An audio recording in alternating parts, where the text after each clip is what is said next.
हमेशा की तरह आज की टिप्स एंड ट्रिक्स भी बहुत यूज़फुल होने वाली हैं। ये छोटी छोटी टिप्स एंड ट्रिक्स न सिर्फ हमारे काम को आसान और बेहतर बनाती हैं, बल्कि इस महंगाई के दौर में और इस बिजी लाइफ में हमारे कीमती वक्त और पैसे को भी बचाती हैं। उम्मीद है कि आज की टिप्स एंड ट्रिक्स भी आपको बहुत पसंद आएंगी। अस्सलाम वालेकुम everyone, welcome back to my channel tips and tricks with Hina. I hope कि आप सब खैरियत से होंगे। आज मैं आपके साथ कैन ओपन करने की ईजी ट्रिक शेयर करने वाली हूँ। सम टाइम ऐसा होता है कि इसका ओपनर खुल जाता है और सम टाइम ऐसा होता है अनलकीली इसका ओपनर टूट जाता है। तो दोनों कंडीशन में हम क्या कर सकते हैं, पहले तो मैं आपको ये बताऊंगी इसको ईजीली किस तरह से हम ओपन कर सकते हैं। हम एक स्पून ले लेंगे और स्पून को इस होल में से ऐसे गुजार के आप यहाँ प्रेस करेंगी तो यहाँ पर एक होल बन जाएगा।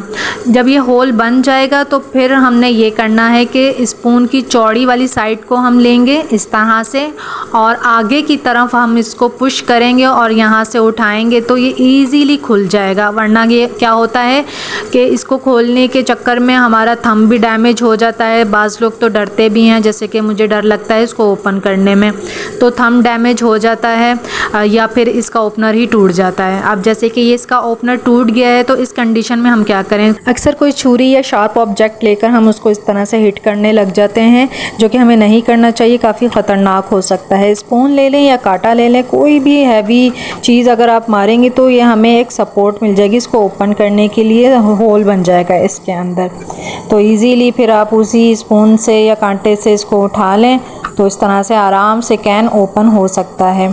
तो मैंने आपको दोनों तरीके बताए कैन ओपन करने के लिए। नेक्स्ट ये है कि हमारे कुछ ड्रेसेस बहुत ही नफीस और नाजुक होते हैं, उनका स्टफ़ बहुत ज़्यादा नाजुक होता है, जैसे कि सिल्क या शिफॉन वगैरह। इस तरह की हमारी साड़ियाँ या ड्रेसेस होते हैं, उनको पिन अप करने के लिए हम सेफ्टी पिन का यूज़ करते हैं और जिससे ये होता है कि फिर सेफ्टी पिन कपड़ों में फंस जाती है और उससे हमारे कपड़े डैमेज हो जाते हैं, हमारे कीमती और इस तरह की जो बिल्कुल नफीस ड्रेसेस होते हैं वो ख़राब हो जाते हैं, उनमें सुराख हो जाता है पिन फंसने की वजह से।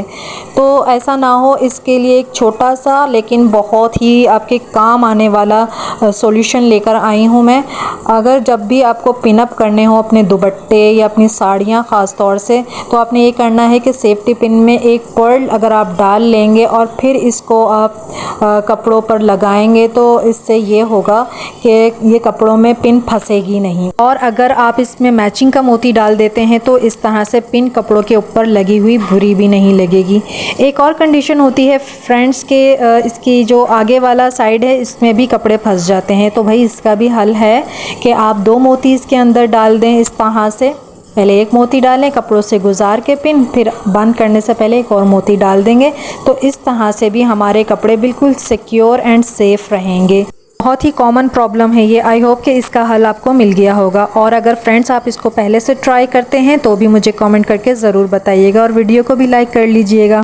मेरी नेक्स्ट टिप भी बहुत काम की है फ्रेंड्स। हमारे कुछ नेकलेस या चेन एस नुमा लॉक के होते हैं जो कि टाइट बंद नहीं हो पाते और ये खुले रह जाते हैं, जिसकी वजह से हमारी कीमती ज्वेलरी खुल के गिर जाती है और गुम हो जाती है। हमारी गोल्ड की चेन बार बार खुले ना या खुल के गिरे ना, इससे बचने के लिए मैंने देखा है कि कुछ लोग इसके ऊपर सेफ्टी पिन लगाते हैं या फिर टेप को रैप कर लेते हैं इसके लॉक पर। वो भी ठीक रहता है, लेकिन सेफ्टी पिन एक तो लगी हुई अच्छी नहीं लगती है और दूसरा ये कि टेप अगर आपने लगा ली है तो आप बार बार फिर इसके लॉक को खोल नहीं सकते, खोलने से फिर वो टूटने का भी थोड़ा सा डर रहता है। इससे भी आसान और बहुत ही ज़बरदस्त हल मैं आज आपके साथ शेयर करने लगी हूँ, जिससे आपकी चेन ना ही टेप और पिन लगाने से बुरी लगेगी और ना ही इसके गुम होने का ख़तरा होगा। देखिए इस तरह के स्टॉपर्स तो हम यूज़ करते ही हैं, जो कि हमारे टॉप्स या इयररिंग के साथ लगे हुए आते हैं।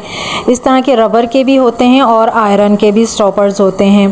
तो एक स्टॉपर लेके आपने जब चेन को बंद कर लेंगे तो इसके लॉक के ऊपर आप लगा देंगे इस तरह से, तो आपकी चेन कभी भी गिरेगी भी नहीं, आपके बालों में नहीं उलझेगी और बुरी भी नहीं लगेगी। तो छोटा सा आइडिया है, आई होप कि आपको पसंद आया होगा। मेरी नेक्स्ट टिप इयररिंग्स को लेकर है।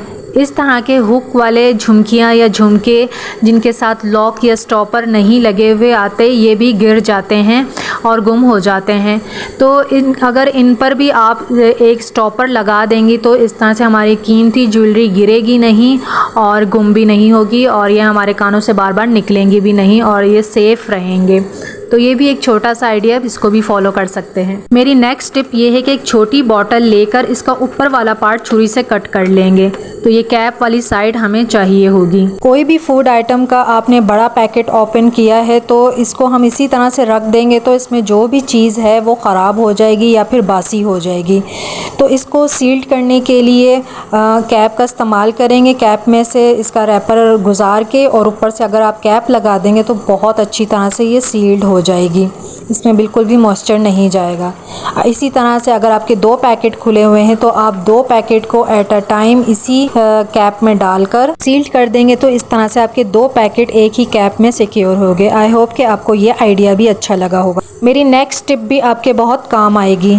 यहाँ पर मैंने एक बाल्टी ले ली है और इसके अंदर एक पतीली भर के खौलता हुआ पानी डाल दिया है। अब इस गर्म पानी के अंदर मैं सफ़ेद सिरका डाल दूँगी। बच्चों के सिरप के साथ ये एक छोटा कप आता है, ये नाप कर मैंने इसके अंदर सफ़ेद सिरका डाल दिया है। अब इसी कप के हिसाब से मैं इसके अंदर नमक डाल दूँगी, जो कि हम अपने किचन में इस्तेमाल करते हैं। वो 1 कप मैंने इसके अंदर नमक डाल दिया है। अब इस गर्म पानी के अंदर ये सफाई वाला ब्रश डाल देंगे और इसको हम सोक करके रखेंगे ओवरनाइट के लिए। अगर आप इसको पूरी रात के लिए रखेंगे तो रिज़ल्ट आपके बेहतरीन आएंगे और कम से कम आप इसको 2 घंटे के लिए भी सोक कर सकते हैं। तो मैंने इसको सिर्फ 2 घंटे के लिए सोक किया था। 2 घंटे बाद आप देखें कि आपका चाहे ब्रश कितना ही क्यों ना ख़राब हो, इसके ब्रिसल्स कितने ही ख़राब हों, मुड़े हुए होंगे ना, बिल्कुल गर्म पानी डालने की वजह से स्ट्रेट और स्मूथ हो जाएंगे। और नमक और सिरका डालने से बिल्कुल हमारा ब्रश क्लीन हो गया है। तो अगर आप इसको ज़्यादा टाइम देंगे ओवरनाइट तो ये बिल्कुल नया जैसा हो जाएगा आपका पुराना ब्रश भी। आजकल ज़्यादातर लोग इसी ब्रश को यूज़ करते हैं सफाई के लिए, क्योंकि झाड़ू लगाने के लिए हमें झुकना पड़ता है, बैठना पड़ता है उसके लिए। तो काफ़ी सारे लोगों को बैक पेन का मसला होता है, वो नहीं यूज़ करते। ज़्यादातर लोग ब्रश ही यूज़ करते हैं, लेकिन ये ब्रश काफ़ी ज़्यादा महंगे भी आते हैं। अगर आप इसको भी इस तरह से ख्याल रखेंगी, इसको एहतियात से इस्तेमाल करेंगी तो इसकी भी लाइफ बढ़ जाएगी। फ्रेंड्स, आज की मेरी कौन सी टिप आपको ज़्यादा अच्छी और यूज़फुल लगी, कमेंट करके ज़रूर बताइएगा। Take good care of your self. अल्लाह हाफिज़।